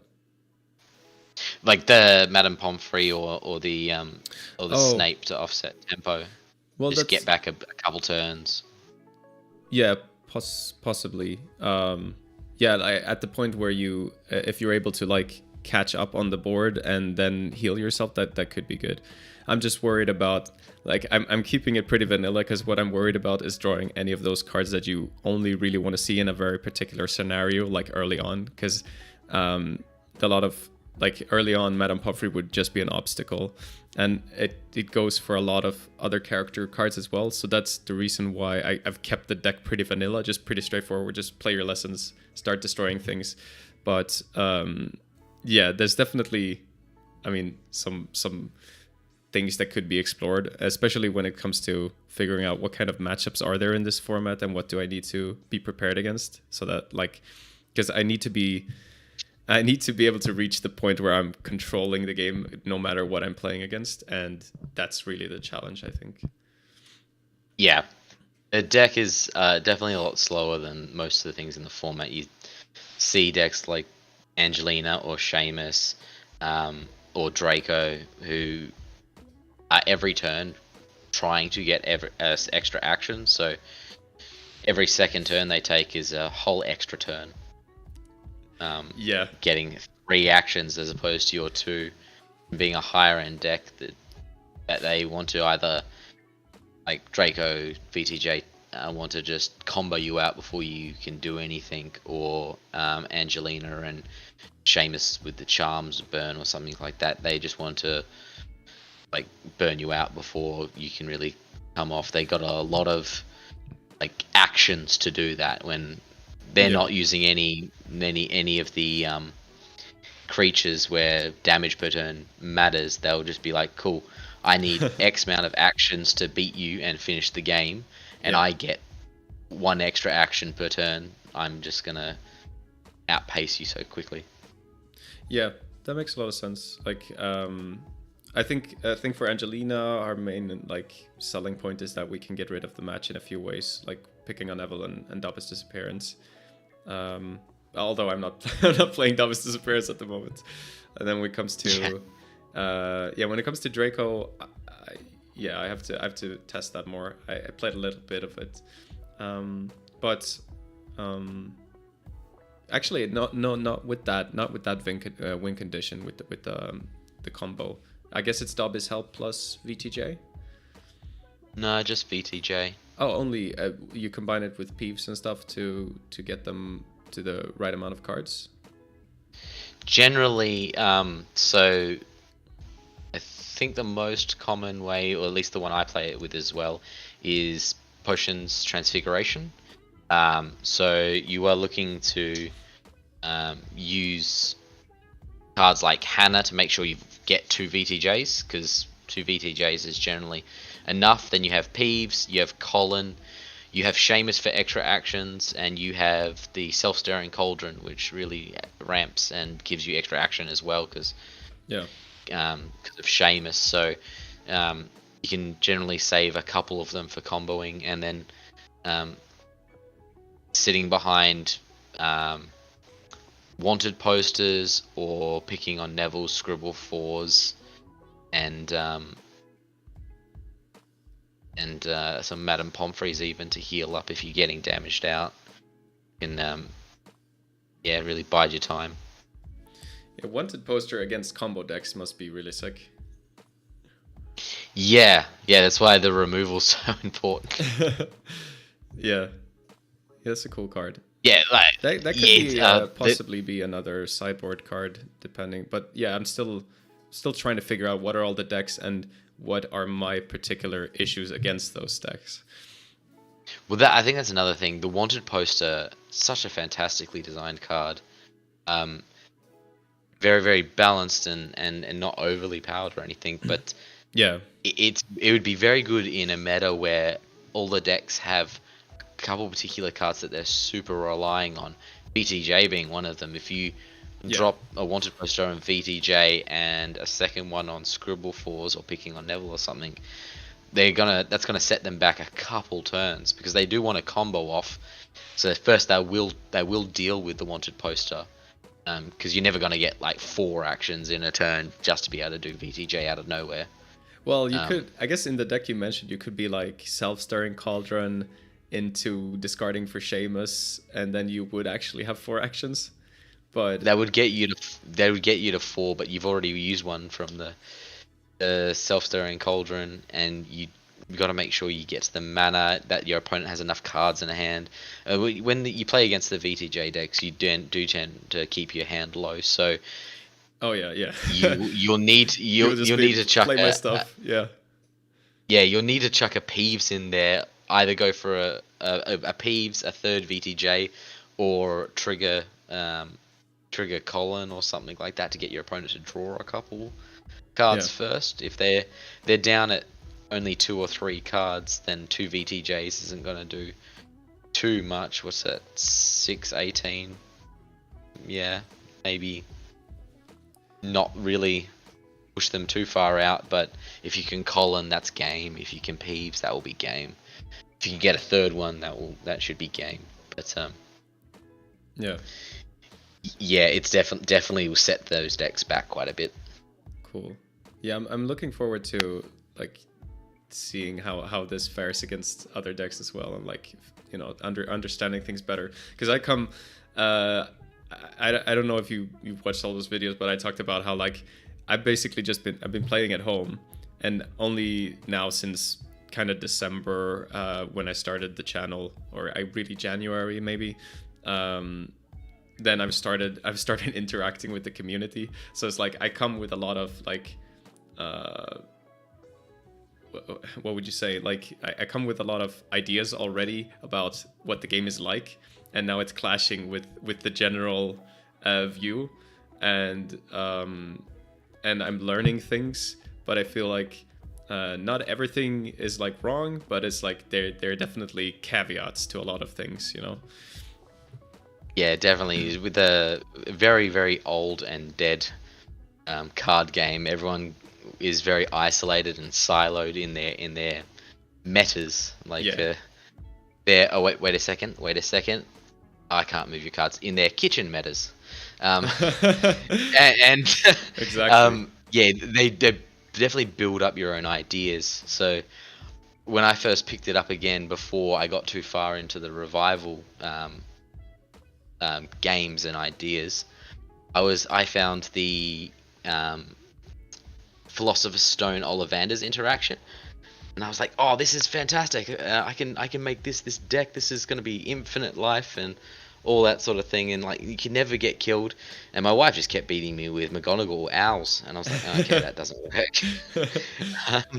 But then Yeah. I came into Revival actually starting to play thinking that Angelina was just unbeatable. And then you quickly learn that other people found other things. Hmm. And Ron's far too strong. Ginny's far too strong. Caught by Snape, that's a ridiculous card.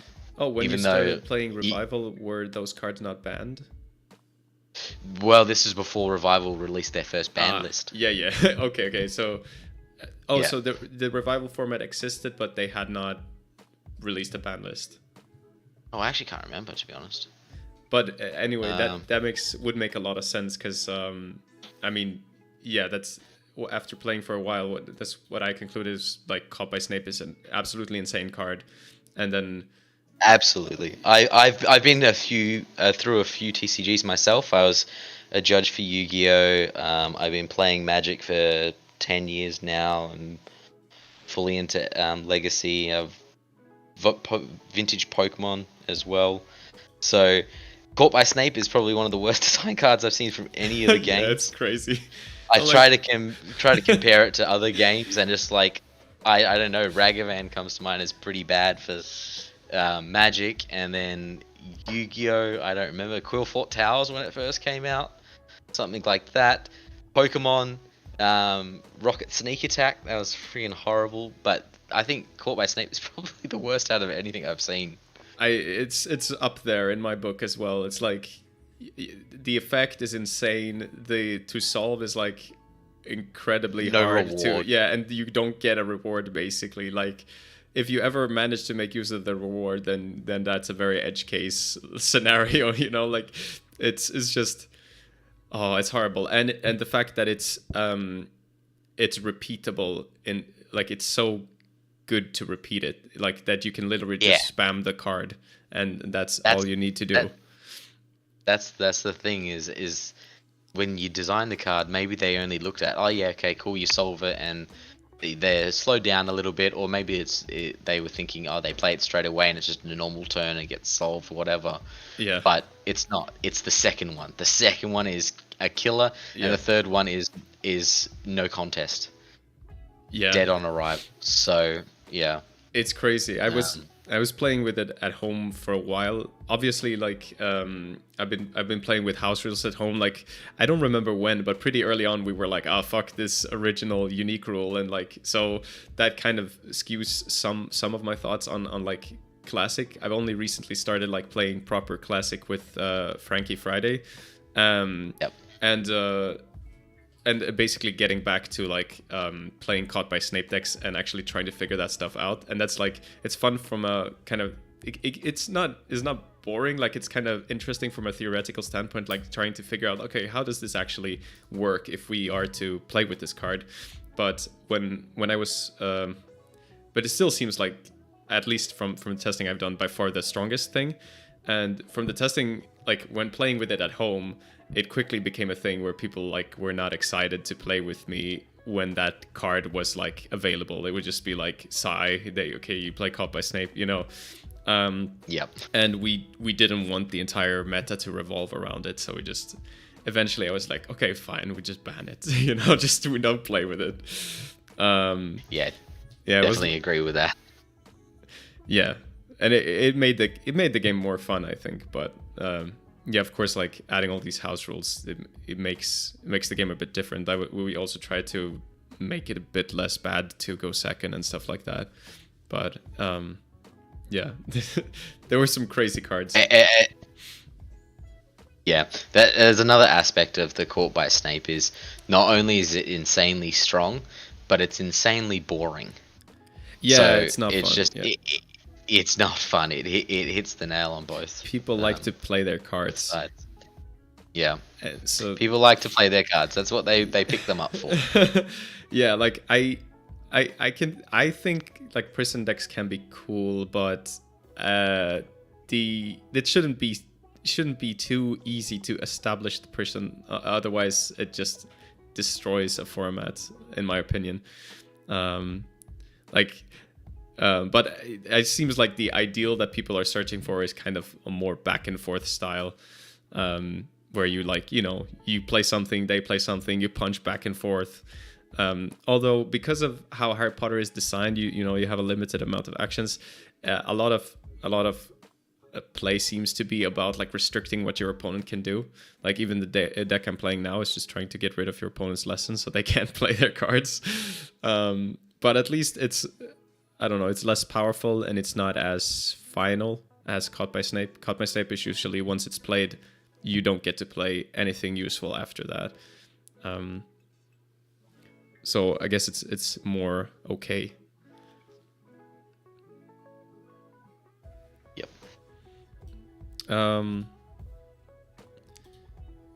Damn, I think I had some thought, but I can't think of it now.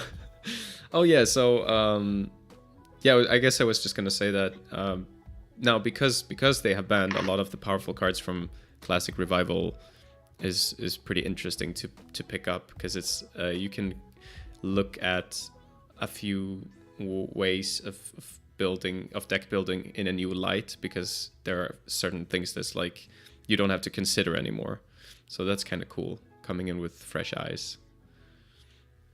Yeah, I definitely think it's opened up a lot of choices, because I mean, without the band, it kind of is you have the option of 3 starters, Ron, Fred, or maybe Seamus. Otherwise, you're playing something that's just a step below. Even going Angelina or McGonagall, it's just not going to be as good. Yeah, that seems to be the case. I'm still trying to explore Classic a little bit. I tried a little bit with Frank, but I'll probably play a bit more. But yeah, it doesn't feel as open as this does. This at least, maybe it's just because it hasn't been explored as much, but it does feel like, oh, I can come into it and have a lot of ideas and things to try. Yeah, definitely. There's a lot of different strategies that you can employ, where the characters seem to be a lot more splashed rather than characters are the deck now. Yeah, which is good, and the cards coming in the future can only, I think, help that, because the team can always, errata if necessary. It's a little harder to do that with old cards. Yeah, errata is not ideal, but like if you have to do it, then fuck it, If they accidentally made a Caught by Snape, I think they'd go in errata for that one. I mean, you can always ban it as well, but yeah. Yep. All right, and I had a question about the tournament. Do you know if I theoretically have a chance to make the top cut? Like, if I win the next match, is it possible? Do you know? You've won 2? I won 2, yeah. So I was thinking with 3 wins, it would be possible, but I don't know. Yeah, I think I'm trying to keep the hope alive. Yes, the hope is alive, I think. Yes. Okay. Not awesome. for me. I'll come with a competitive deck next time. Yeah, sorry about that, but no. But it was fun. It was a cool deck, I think. Yeah, definitely had me scared that first game. Yeah, I'm definitely just waiting for some more tools. That first game was pretty much along the lines of what it wants to do, trying to do, and the best version of itself, and then the remaining games were what actually happens. Yeah, it looked pretty much ideal the first game, and then unfortunate stuff happened. But all right. Yeah, did you have any other thoughts, or you feel good leaving it there? Yeah, happy to leave it there. Okay, cool. Well, it was really nice of you to come on and talk. I had fun discussing. Yeah, no, happy to. Had some good games. Very happy. Are you going to play the last round as well? Yeah, absolutely. I didn't enter with a competitive deck. I entered to make sure people got to play. Yeah, that's nice. Like I like when people just ride it out. If it doesn't go the way they intended, it's more fun. But Yeah, I was gonna play. I committed to streaming all the games, so I was gonna play all of them no matter what. But yeah, I'm having fun. But all right, then I'm gonna say good luck in your next round, and I'll see you around. Too. See ya. All right, man. See ya.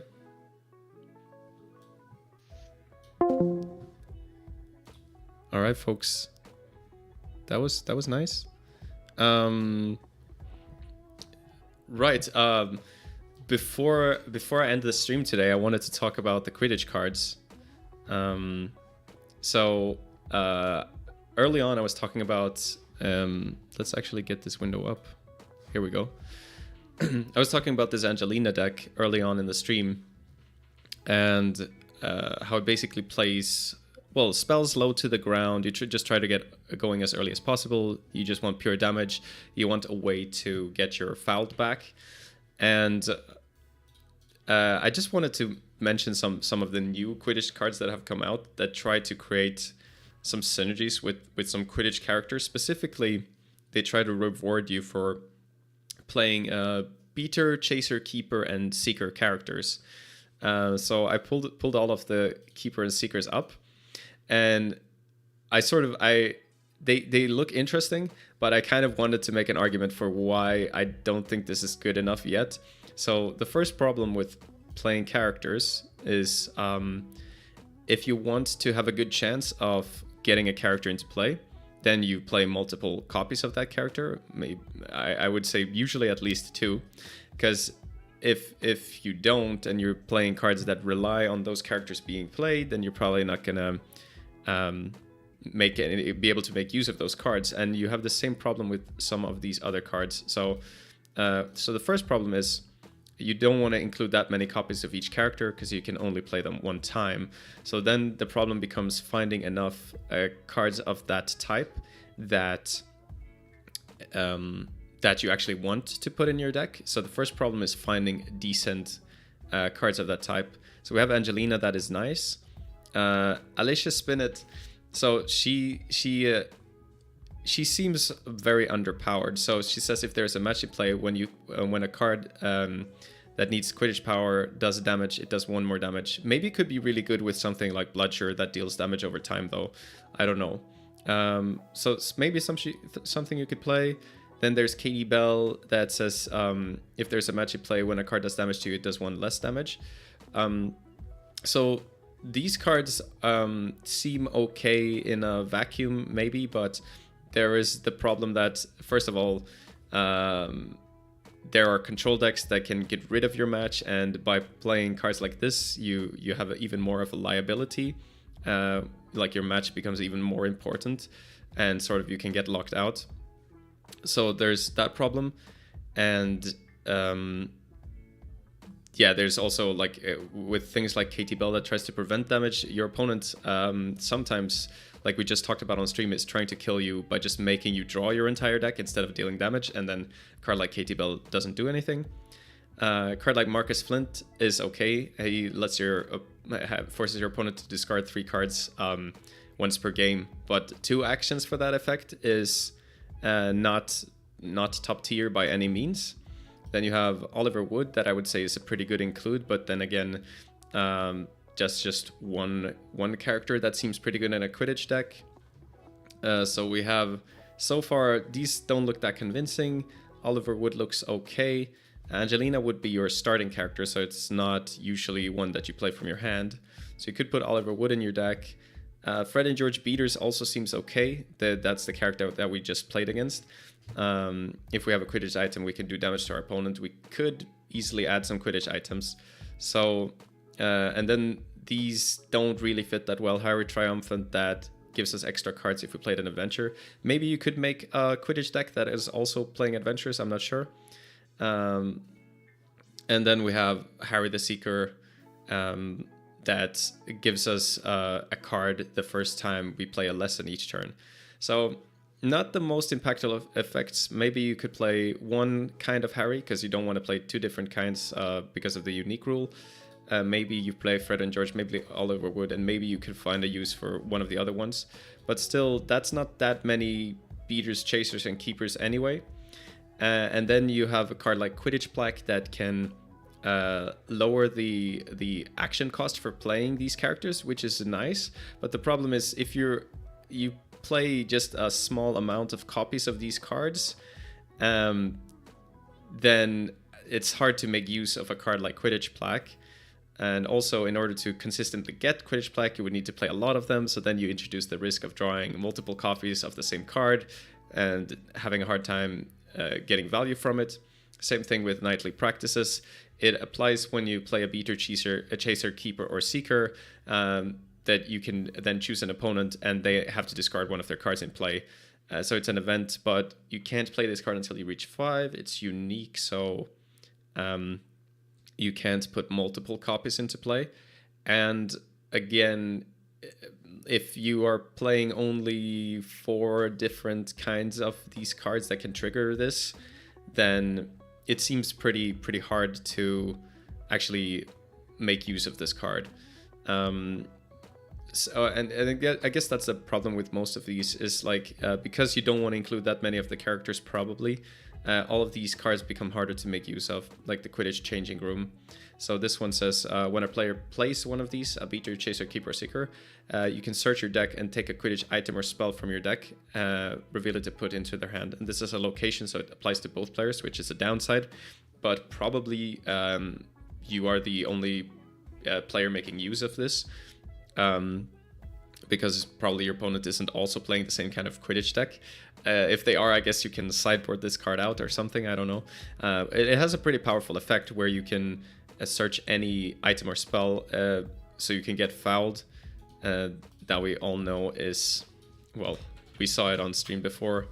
Very powerful spell that does 4 damage to your opponent. They get 1 fewer action, which would be quite nice to be able to search out from your deck. But again, in order to start getting value from this, you have to get to 4 power, then you have to put it on the board before you play your beaters and chasers. So there's so much preparation that needs to be done, and you introduce the risk of adding a lot of dead draws to your deck, cards that are only useful in conjunction with other cards.